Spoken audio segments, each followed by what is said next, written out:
오늘 본문 말씀은 하나님이 두 남편의 비유로 설명합니다.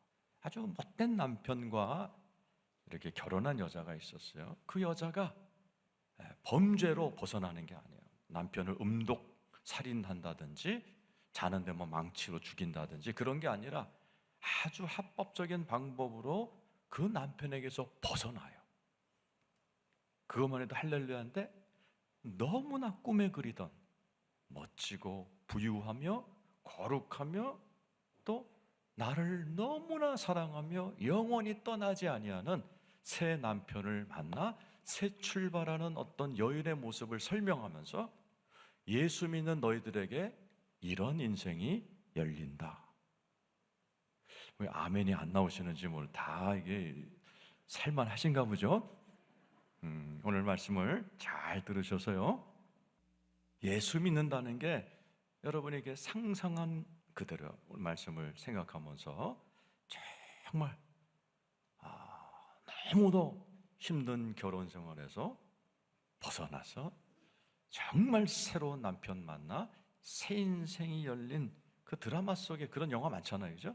그 여인이 막 얼굴도 달라지고 옷매무새도 달라지고 모든 게 달라져서 새 인생을 살아가는 그 모습이 너네들의 모습이다라고 설명해 주는 이 말씀을 여러분 잘 들으셔서 예수님이 주시고자 하는 새 인생을 다 누리시기를 축원합니다. 1절 읽겠습니다. 시작. 형제들아, 내가 법 아는 자들에게 말하노니 너희는 그 법이 사람이 살 동안만 그를 주관하는 줄 알지 못하느냐. 법 아는 자들에게 말하노니. 형제들아, 법 아는 자들에게 내가 법을 가지고 설명해 줄게. 법이 사람이 살 동안만 그를 주관하는 줄 알지 못하느냐. 그죠? 여러분이 예를 들어서 지금 고소 고발이 한 10건 들어와 있어요. 근데 죽으면 다 해방되는 거예요. 그러면서 한 부부 이야기가 시작이 됩니다. 2절이죠. 1절 시작. 남편이 있는 여인이 그 남편 생전에는 법으로 그에게 매인 바 되나 만일 그 남편이 죽으면 남편의 법에서 벗어나네. 이거 해석 필요 없죠? 남편 있는 여인이 남편 생전의 법으로 매인 바 돼요. 그렇죠? 요즘 같은 100세 시대에 30대 결혼하면 잘한 분은 상관없지만 남편 잘못 만난 여자는 70년을 아주 고생해야 돼요. 그 얘기하는 거예요. 남편의 여인이 남편 생전에는, 남편이 죽기 전에는 법으로 그에게 매여 있어야 돼요. 그러니까 남편이 이게 계속해서 남편의 요구에 응해줘야 돼요. 근데 만일 그 남편이 죽으면 남편의 법에서 벗어난다. 이해되셨죠? 자, 3절 시작. 그러므로 만일 그 남편 생전에 다른 남자에 가면 음녀라.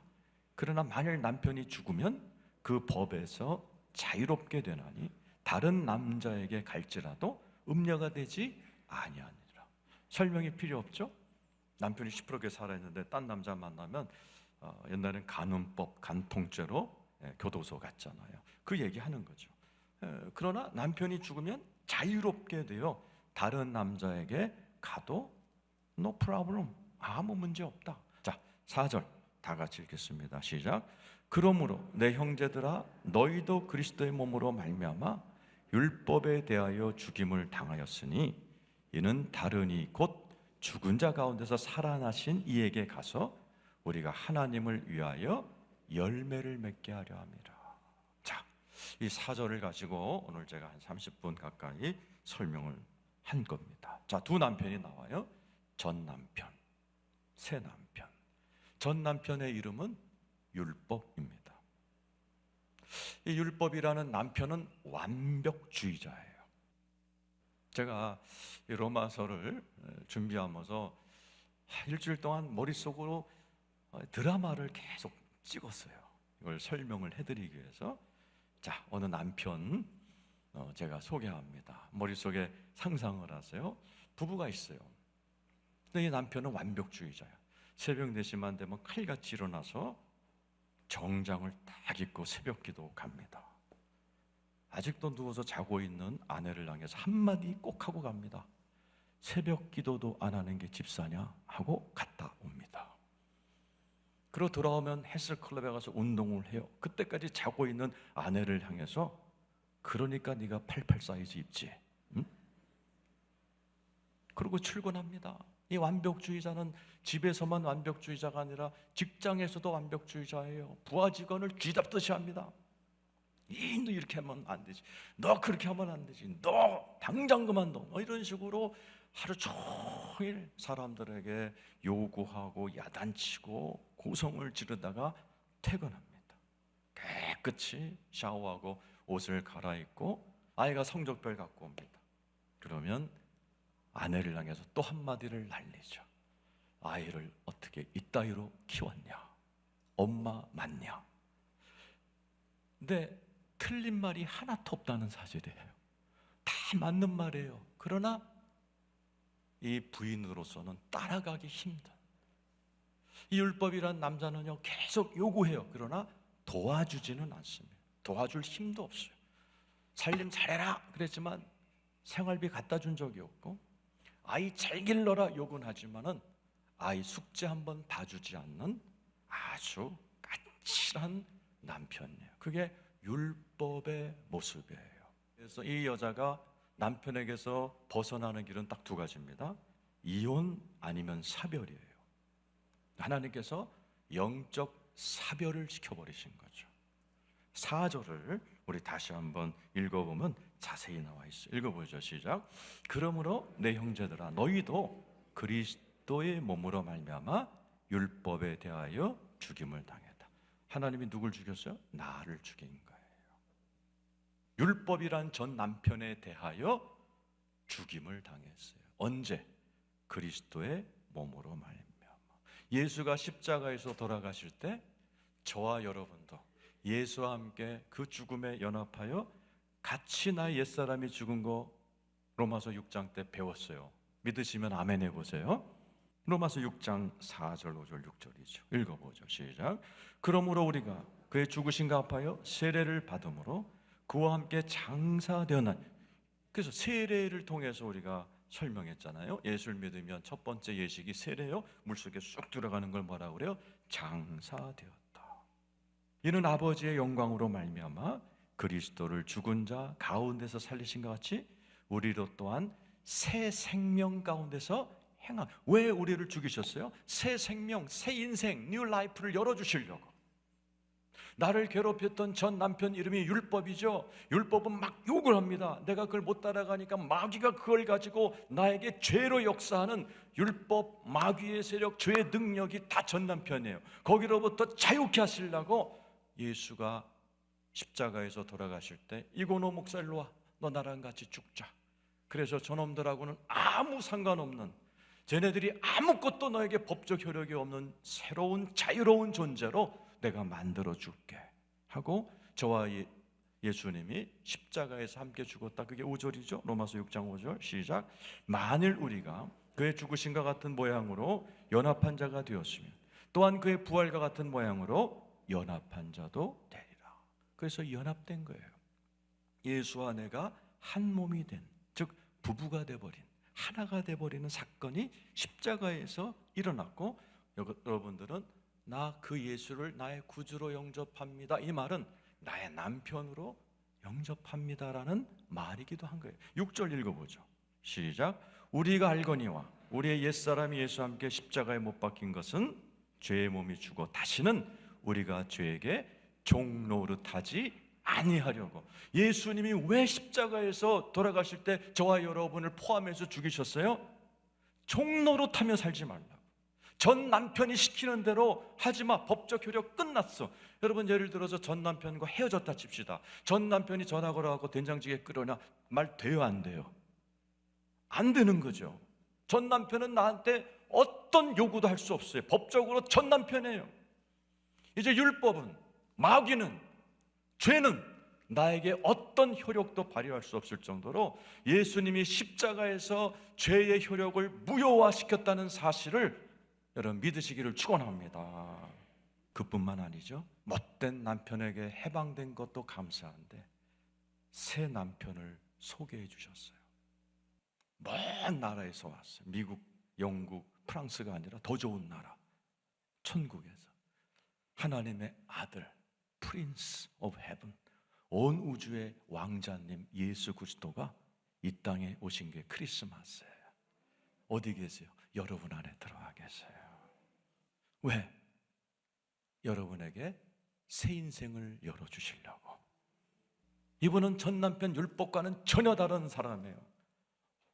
전 남편은 사랑해, 하나님 사랑해, 이웃 사랑해 하고는 사랑할 힘을 주질 않아요. 그래서 그 부인도 아따 모르겠다 그냥 막 살자 그런 부부였는데, 새 남편은 나한테 사랑해라 얘기하지 않았어요. 먼저 사랑하세요. 내 과거가 어찌했든지, 요한복음 4장에 보면 이혼 5번 한 여자가 예수를 만나잖아요. 한 번도 아니에요, 2번도 아니에요, 5번이에요. 이런 과거 찬란한 여자에게 와서 예수님이 한 번도 정죄하지 않았어요. 너 이렇게 이혼 많이 했어? 전혀. 첫마디가 뭐야? 목마르지? 너 목마르지? 네가 나를 누구인지를 알면 영원히 목마르지 않는 생수를 주겠다. 나에게 와라. 전 율법은 요구만 해요. 하나도 안 도와줘요. 거룩하게 살라 잔소리만 하지 거룩하게 살 어떤 동기도 꿈도 힘도 안 줘요. 근데 예수님은 내 안에서 거룩하게 살 능력을 주세요. 나에게 먼저 사랑을 베푸세요.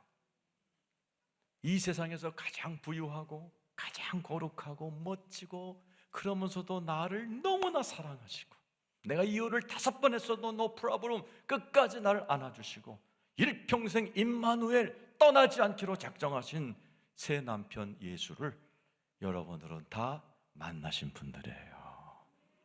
여러분, 새 인생 여러분에게 주님이 주시기 원하시니 기쁨으로 살아가시는 여러분 되시기를 예수의 이름으로 축원합니다. 여러분에게 새 남편이 생긴 거 축하드립니다. 우리 하나님께 감사 박수 올려드리겠습니다. 여자분들의 얼굴이 갑자기 밝아지신 것 같아요. 많은 분들이. 그럼 어떻게 해야 돼요? 새로운 남편이 오셨으니 그 남편에게 가서 열매 맺으라. 4절에 나오죠? 한번 읽어보죠. 시작. 그러므로 내 형제들아, 너희도 그리스도의 몸으로 말미암아 율법에 대하여 죽임을 당하였으니 이는 다르니 곧 죽은 자 가운데서 살아나신 누구예요? 죽은 자 가운데서 살아나신, 이게 뭐예요? 부활하신 예수 그리스도, 그분에게, 살아나신 이에게 가서 우리가 하나님을 위하여 열매를 맺으라. 가야 돼요.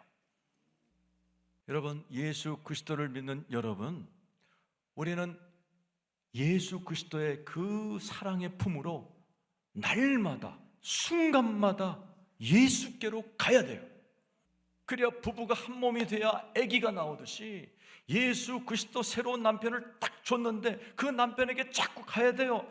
예수님께 가서 한 번이 아니에요, 2번이 아니에요, 계속 매일매일이 아니에요, 매 순간 계속 가라는 거예요. 예수님도 와라 축복하셨어요. 요한복음 15장 4절 5절이죠. 읽어보세요. 시작. 내 안에 거하라, 나도 너희 안에 거하리라. 가지가 포도나무에 붙어있지 아니하면 스스로 열매를 맺을 수 없는 같이 너희도 내 안에 있지 않으면 그러하리라. 5절. 나는 포도나무요 너희는 가지라. 그가 내 안에 내가 그 안에 거하면 사람이 열매를 많이 맺나니 나를 떠나서는 너희가 아무것도 할 수 없다. 너희가 내 안에 거하라, 나도 너희 안에 거하리라. 이게 무슨 모습이에요? 부부 모습이에요. 하나가 되는 연합의 모습이에요. 우리 주님은 여러분에게 다 찾아오셔서 새로운 남편, 하늘나라의 가장 상남자가 여러분 안에 다 들어오셔서 내 안에 거해, 나도 네 안에 있잖아. 그런데 여러분, 이번 한 주일 동안 얼마나 자주 예수님께 가셨어요? 얼마나 새 남편 예수님과 시간을 보내셨어요? 하루에 1시간 정도 기도하신 분 얼마나 되세요? 사랑하는 남편이 이렇게 써준 편지를 읽는 아내처럼 이 성경이 다 성경이에요. 로마서도 에피슬이에요. 편지. 로마 교인들에게 보면 편지. 지금 여러분 가운데 일주일 동안 성경을 얼마나 하나님의 사랑의 러브레터를 얼마나 읽으셨어요? 얼마나 예수님께 찬양을 올려드리셨어요? 많은 성도님들이 예수님께 안 갑니다. 근데 놀랍지 않은 이유는 수많은 부부를 상담하죠. 부부가요, 말로만 한 몸이지 한 몸이 된 부부도 별로 없고 한 마음이 된 부부는 더 없어요. 아마 여러분 지금 부부가 사는 모습을 생각하면 딱 알아요. 보이는 남편과도 한 몸 한 마음이 안 되는데 보이지 않는 남편이신 예수님과 한 마음 한뜻 되는 게 어려운 거예요. 저도 그래요. 여러분들도 마찬가지지만. 그러나 한 마음이 돼야 새로운 남편에게 가야 새 인생이 열리고 아기가 태어나는데 잘 안 가는 거예요. 그래서 열매가 맺어지지 않아. 옛날 남편 살던 때랑 거의 비스무리하게 사는 분이 대부분입니다. 남편이 바뀌었다 주님이 얘기하셨는데도 옛날 남편이 하던 그대로 살아가는 분이 많아요. 옛 남자를 생각하고 옛 시절을 그리워하는 여자처럼 예수를 믿었고 새로운 남편이 오셨고 새 인생을 주님이 확 열어주셨는데 새 인생으로 못 가는 분들이 많아요. 즉 새로운 남편과 같이 있는 게 어색하신 거예요. 그래서 오신 분이 성령님이십니다. 6절이에요. 6절 읽어보세요. 시작. 이제는 우리가 얽매였던 것에 대하여 죽었으므로 율법에서 벗어났으니 이러므로 우리가 영의 새로운 것으로 성령. 따라서 하세요. 우리가 영의 새로운 것으로 섬길 것이요. 누구를? 남편이신 예수 그리스도를. 뭘로? 영의 새로운 것. 영의 새로운 것이 뭐예요? 성령님이에요. 새로운 영. 성령님은 뭐 하시는 영이에요? 죄인 출신이라 죄에 익숙하고 마귀에게 익숙하고 아주 싸나운 전 남편에게 익숙했던 우리가 너무나 반대 성격에 가신 예수님에게 가까이 가기 어려우니까 그걸 하나로 묶어주기 위해서 내 안에 오신 분이 성령님이세요. 에베소서 4장 3절 읽겠습니다. 시작. 평안에 매는 줄로 성령이 하나 되게 하신 것을 힘써 지키라. 그래서 막 서먹서먹하고 예수님 별로 안 믿던 친구가요 막 부흥회 가서 한번 성령의 불을 팍 하면 예수님 말만 들어도 눈물 주르륵. 저도 그래서 예수 믿고 나서요 예배만 드리면 눈물이 나. 그래갖고 편지를 썼어. 예수님한테 편지 쓰고 편지 쓰고 거기다가 눈물 뚝뚝뚝뚝 나면 동그라미 치고 눈물 이렇게 써놓고 저만 그랬나요? 여러분들도 다 그러죠? 왜 그래요? 성령님이 그런 체험을 시켜주려고 내 안에 들어오신 거예요. 믿습니까? 그래서 성령님께서 우리 안에 들어와서 자꾸 예수님이 무엇을 사랑하고 좋아하는지를 가르쳐 주셔서 예수님과 저렇게 한 연합체가 되도록 도와줘요. 요한복음 16장 13절이죠. 시작. 그러나 진리의 성령님이 오시면 그가 너희를 모든 진리 가운데로 인도하시리니 그가 스스로 말하지 않고 오직 들은 것을 말해요. 내 안에 계신 성령님은 자기 얘기를 안 해요. 예수님 얘기하는 거예요. 내가 막 죄질라 그러면 성령님이 이 안에서 조금 불편한 마음을 야 그거 너 네 신랑 예수가 싫어해. 그거 하지 마라. 응? 그리고 내가 막 못된 걸 먹고 마시고 보고 막 그러려고 이러면은 이 안에서 또 성령님이 옛날엔 안 그랬는데 예수 믿고 나면 이 안에서 괜히 꺼림직하고 죄 짓는 것 같고 하면 하나님한테 혼날 것 같고 여러분 그런 마음 한번 드시면 아멘 해보세요. 그게 누가 하시는 거예요? 성령님. 귀신은 그거 더하게 해요. 성령님은 못하게 하는 거예요. 그래서 어떻게 해요? 새로운 남편하고 이렇게 비스무리하게 거룩하고 밝고 아름답고 존귀한 자로 우리를 서로 만들어서 예수님과 한 몸이 되어 새로운 인생을 쫙 열어주고 부부가 하나가 되면 뭐가 나와요? 아기가 나오듯이 내 삶에 수많은 좋은 열매들, 성품의 열매, 사역의 열매, 축복의 열매가 주렁주렁 맺어지는 여러분 되시기를 축원합니다.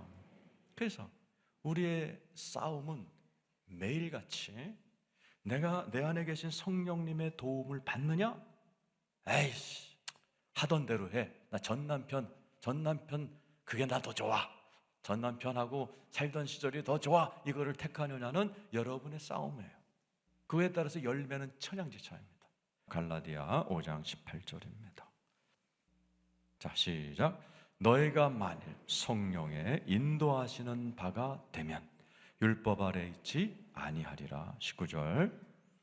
육체의 일은 분명하니 곧 음행과 더러운 것과 호색과 우상 숭배와 주술과 원수 맺는 것과 분쟁과 시기와 분냉과 당지는 것과 분열함과 이단과 투기와 술 취함과 방탕함과 또 그와 같은 것들이라. 전에 너희에게 경계한 것 같이 경계하노니 이런 일을 하는 자들은 하나님의 나라를 유업으로 받지 못한다. 우리가 다 천국 가려고 예수 믿는데 이런 일을 하는 자들은 하나님의 나라를 유업으로 받지 못한다. 어떤 자들이죠? 18절 19절에 비교가 나오잖아요. 그죠? 18절에 보면 성령으로 인도하시는 삶을 살든지, 19절 육체를 따라가든지, 전 남편이 시키는 대로 하든지, 새로운 남편을 돕기 위한 성령님이 하도록 하는지 열매가 다르다는. 전 남편 따라가면 하나님의 나라, 뭐죠? 천국은 너의 삶에 없다. 심령의 천국, 가정 천국, 인생의 천국은 절대로 하나님이 허락하지 않는다. 그러나 성령을 따라 살면 어떻게 돼 있어요? 그 다음 절 20절에서, 자, 우리 한번 21절이죠? 22절부터 읽겠습니다. 22절.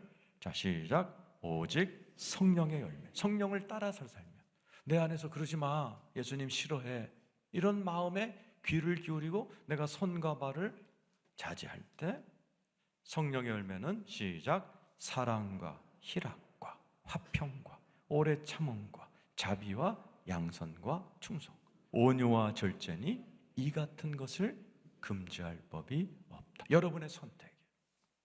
전 남편과 그의 익숙했던 옛날 습관을 따라 살 것이냐, 거기에는 천국은 없다. 아니면 성령님을 쫓아 삶으로 사랑과 희락과 화평과 하나님이 주시는 가정천국, 심령천국의 삶을 살아갈 것인가. 매일매일의 싸움이에요. 그래서 갈라디아 5장 24절이 십자가에 너의 정과 욕심을 못 박으라로 끝나는 겁니다. 읽어보죠. 시작. 그리스도 예수의 사람들은 육체와 함께 그 정욕과 탐심을 십자가에 못 박았다.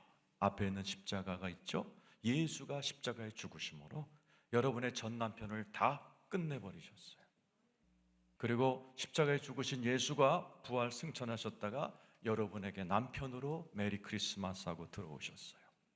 이제 여러분은 선택이에요. 전 남편을 택할 것이냐, 새 남편을 택할 것이냐. 전 남편을 택해서 옛날처럼 사망의 열매를 맺으며 살 것이냐, 새 남편 예수를 택하여 천국을 누리며 살 것이냐. 날마다 여러분 삶 가운데 정과 욕심, 옛 남편에 대한 옛 남편에 대한 그리움이 떠오를 때마다 십자가의 나를 못 박고 누굴 불러요? 성령님 도와주시옵소서. 성령님, 나 오늘 기도할 때 예수님과 달콤한 시간을 보내도록 내 기도를 들어주세요. 오늘 설교 들을 때 졸지 않고 예수님의 사랑의 러브레터를 들을 수 있도록 성령님, 오늘 설교 잘 이해되도록 도와주세요. 오늘 집안에 가실 때 성령님 도와주셔서 우리 애들 앞에, 우리 가족들 앞에 정말 내가 예수 믿는 자답게 새로운 말을 하고 거룩하게 살 수 있도록 성령님 도와주세요. 그래서 내 안에 계신 내 남편 예수가, 잘했어, 오늘 잘했어, 너 오늘 잘 참았어, 용서 잘했어, 너 오늘 참 기도 잘했어, 너 오늘 정말 잘했다. 애들 앞에서 그렇게 하는 거야. 네 육신의 배우자 앞에서 그렇게 하는 거야. 내 남편 예수가 날마다 박수를 치면서 내 삶에 천국의 열매를 맺는 그런 복된 저와 여러분 되시기를 예수의 이름으로 축원합니다.